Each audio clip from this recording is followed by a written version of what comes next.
Welcome back to another one of these videos where I talk about what I read last month and what I'm going to read this month. But before I begin talking about the books and the movie, one movie I'm going to talk about, stick around till the very end because I have a little surprise for you out there regarding my TBR, my to be read. So let's first talk about the book, the very first book that I finished last month, and this book actually took me 2 months to read.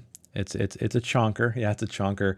That is The Darkness That Comes Before by R. Scott Baker, the dark, grimdark fantasy novel that I've been reading, meaning to read for some time. That has philosophical underpinnings, allegedly, and yes, it does. From what I gathered. I also created a reading vlog for this one, so it's very similar to a read-along, but I did this one chapter by chapter for a couple of reasons. Reason one, I wanted to attract the fan base so I could get more out of the book. And the second reason is that I wanted to create kind of a water cooler conversation for people out there who had yet to read the book and wanted to read it along with me. Overall, I would say I enjoyed it. I have my critiques, of course, but I'm not going to spoil it for you here. I'll save that for my review. So the second book I finished, The Best of Richard Matheson by Richie M.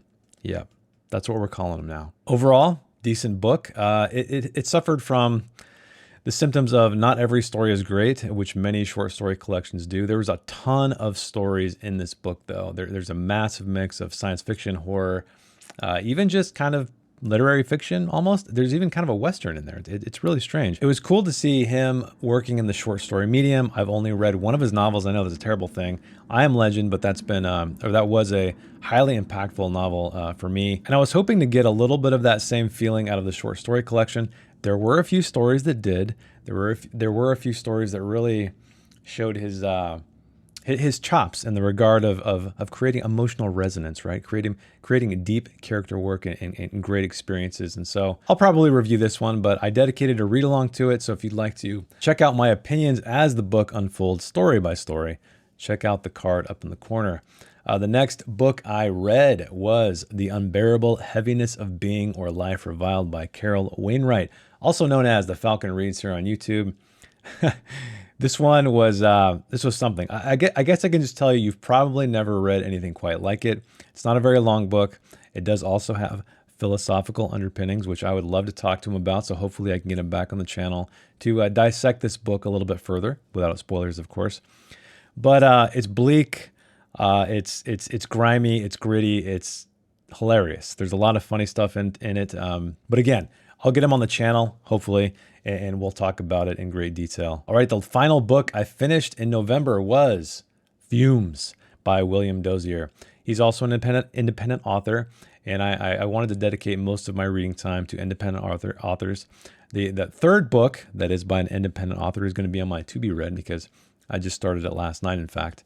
I couldn't get to it in November, unfortunately. But this book, he's also a YouTuber. He got kind of big doing these really short reviews on, I think, TikTok and YouTube Shorts and stuff. But he wrote a book. It's a novella. It's only about 50 pages long. Very, very reminiscent of Cormac McCarthy.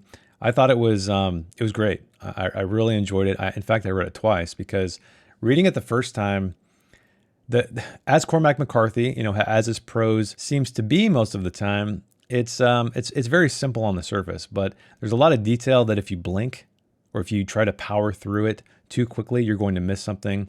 You can tell that William here was doing the same thing or exploring that same method of writing craft. And so when I read it the second time, I got a lot more out of it. It's a great one if you're into Cormac McCarthy, the kind of Southern Gothic, even Nick Pizzolatto. And he's also doing something interesting in the independent publishing space. It's kind of like a Patreon thing. So hopefully I can get him on the channel as well and talk to him about that. So what did I watch? Well, I'm not going to go through every single movie because that's going to bore the hell out of you. So I've decided to just bring up the top movie that I watched last month, and that is When Evil Lurks. It's an Argentinian horror film that finally changes the possession genre. So we're so accustomed to the possession genre being, based in the Catholic faith. It's typically a demon that is inhabiting the body of a young girl or a boy or really anybody. Whereas this one, it's really strange. It's almost like part possession story and part zombie story, but there's some crazy, crazy scenes in it that just catch you off guard. You don't see them ahead of time. You don't see any kind of lead up, and you're just like, holy shit. So highly recommend that one. However, if you are squeamish, don't recommend it. But for everybody else out there, Go check it out. These are the kind of movies we need in the horror genre, guys. All right, so what am I going to read this month? Well, the first book I'm going to read is The Paths We Have Taken by L.R. Hunter, also known as Lee Hunts here on YouTube. This is a fantasy epic. I believe it's part 1 of a duology. It's reminiscent of R. Scott Baker. I actually started it last night. I'm a couple chapters in. It is also his debut novel, so I'm looking forward to digging into that one. Editing Jason here because I totally forgot to mention that the other book I'm going to be reading this month is the classic No Country for Old Men by Cormac McCarthy, as voted by you out there. So get a copy. If you did not win one, hang out. Look for a new video coming at the end of the week covering the first 2 parts of the book because, yes, it's going to be a read-along. So read along with me. But what else am I going to read? Well, you tell me, because that is my surprise. That is my Christmas gift to you out there, is you get to choose the other book, or maybe books, depending on how long they are, I'm going to read. The way this is going to work is you comment down below what book you want me to read, and whichever comment has the most upvotes, yes, that is going to count. So if these comments don't have upvotes, I don't know, maybe I'll pick the one that seems the most appealing. But anyway, that will be the one I'm going to read. So yeah, now's your chance. If you want to troll me with erotica, romance, a cozy mystery, or you want my opinion on something that you've been waiting for my opinion on for a long time and I haven't got around to reading it, now is your opportunity because, yes, I'm going to not only read it, I'm not going to quit it, I've committed to finishing it, as well as putting out a formal review here on this channel. So this could be fun, this could be terrible, either way. I'm sure you out there will have a great time. So don't forget, comment down below. Invite all your friends to upvote your comment because that is the one I'm going to read. And thanks for watching, thanks for hanging out with me, and I will see you in the next one.